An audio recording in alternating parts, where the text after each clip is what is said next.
I have to ask about open source. What does it take to run a successful open source project? You've spoken about that it's a misconception that open source is democratic. It's actually meritocratic.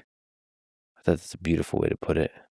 So there's often is a kind of a benevolent dictator at top, often.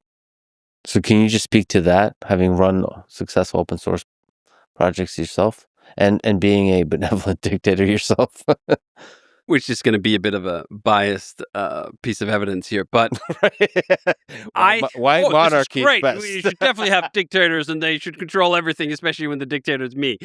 Now, well, I think I learned very early on that a quick way to burn out in open source is to treat it as a business, as though your users are customers, as though they have claims of legitimacy on your time and your attention and your direction. Mhm. Because I faced this almost immediately with Ruby on Rails. As soon as it was released, there were a million people who had all sorts of opinions about where I ought to take it. And not just opinions, but actually demands. Unless you implement an Oracle database adapter, this is always going to be a toy. It was actually more or less that exact demand that prompted me to have a slide at one of the early Rails conferences that just said, fuck you. Yeah, I saw that. I'm not going to do what you tell me to. I'm here as a bringer of gift. I am sharing code that I wrote on my own time, on my own volition. And you don't have to say thank you. I mean, it'd be nice if you did. You can take the code and do whatever you want with it. You can contribute back if you want, but you can't tell me what to do or where to go or how to act. I'm not a vendor. This is a fundamental misconception that users of open source occasionally step into because they're used to buying software from companies who really care about their business. I care about people using my software. I think it's great. But we don't have a transactional relationship.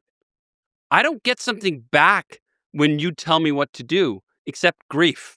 And I don't want it, so you can keep it. So my open source philosophy from the start has been, I got to do this primarily for me. I love when other people find use in my open source. It's not my primary motivation.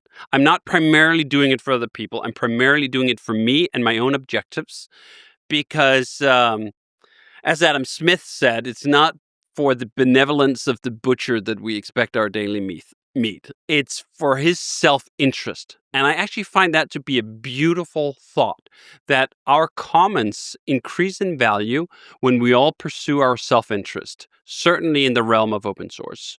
This is also why I reject this notion that open source is in some sort of crisis, that there's a funding crisis, that we have to spend more. No, we don't. Open source has never been doing better. Open source has never controlled more domains in software than it has right now. There is no crisis. There's a misconception from some people making open source and from a lot of people using open source that open source is primarily like commercial software, something you buy and something where you can then make demands as a customer and that the customer is always right. The customer's not always right, not even in business, but certainly not in open source.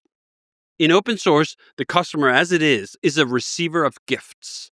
We are having a gift exchange. I show up and give you my code. If you like it, you can use it. And if you have some code that fits in with where I'm going with this, I would love to get those gifts back. And we can keep trading like that. I give you more gifts. You give me some of your gifts. Together, we pool all the gifts such that someone showing up brand new just get a mountain of gifts.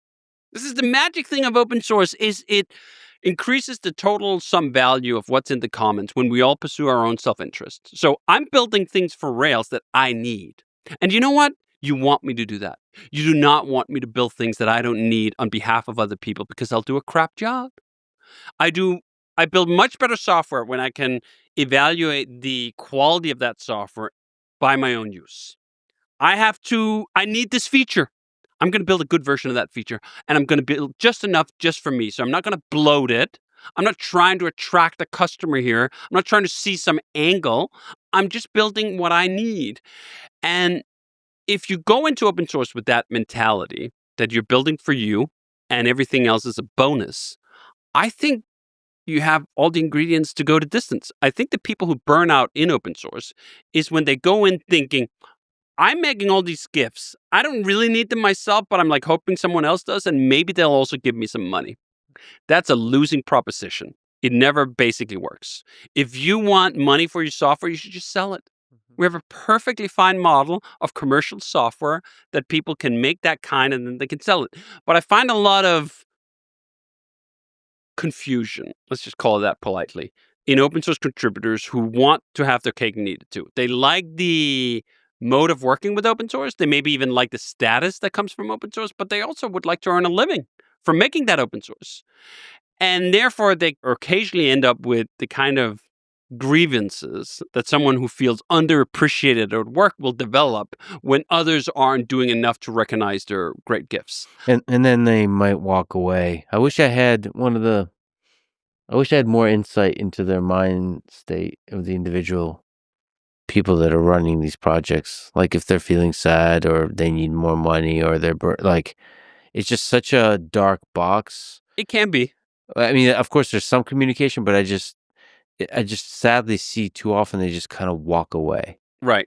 And I think that's actually also part of the beauty of open source. Just walk You away. are not obligated to do this code forever. Yeah. You're obligated to do this for as long as you want to do it. Mhm. That's basically your own obligation. But there is I know, okay, so you might criticize this and push back. You did write a blog post on forever until the end of the internet with to-do list. There is a beautiful aspect, and you found a good balance there. But I don't know, you're bringing so much joy to people with this thing you created. It's not an obligation, but there's a real beauty to taking care of this thing you've created. There is. And not forgetting. I think what the open source creator is not seeing enough. I mean, there's like how many lives you're making better. There's certain pieces of software that I just quietly use a lot. Yes. And like they bring my life joy. And I wish I could communicate that well. There's ways to donate, but it's inefficient. It's usually hard to donate. It is. There's some ways for some people that made it easier. GitHub donations is one way of doing it. I donate to a few people, even though I don't love the paradigm. I also accept that we can have multiple paradigms. I accept that I can do open source for one set of motivations and other people can do open source for other motivations. We don't all have to do it the same way. But I do want to counter the misconception that open source is somehow in a crisis unless we all start paying for open source. That model already exists. It's commercial software. It works very well, and plenty of great companies have been built off the back of it, and the expectations are very clear. I pay you this amount, and I get this software. Open source, once you start mixing money into it, gets real muddy real fast. And a lot of it is just from those misaligned expectations. That if you feel like you're starving artists as an open source developer, and you are owed X amount of money because your software is popular, you're delusional.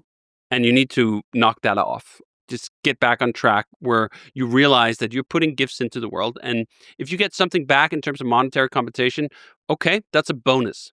But if you need that money back in terms of monetary compensation, you should just charge for software. Or go work for a software company that will employ you to do open source. There's tons of that. That is probably actually the primary mode that open source software is being developed in the world today. Commercial companies making open source that they need themselves and then contributing it back.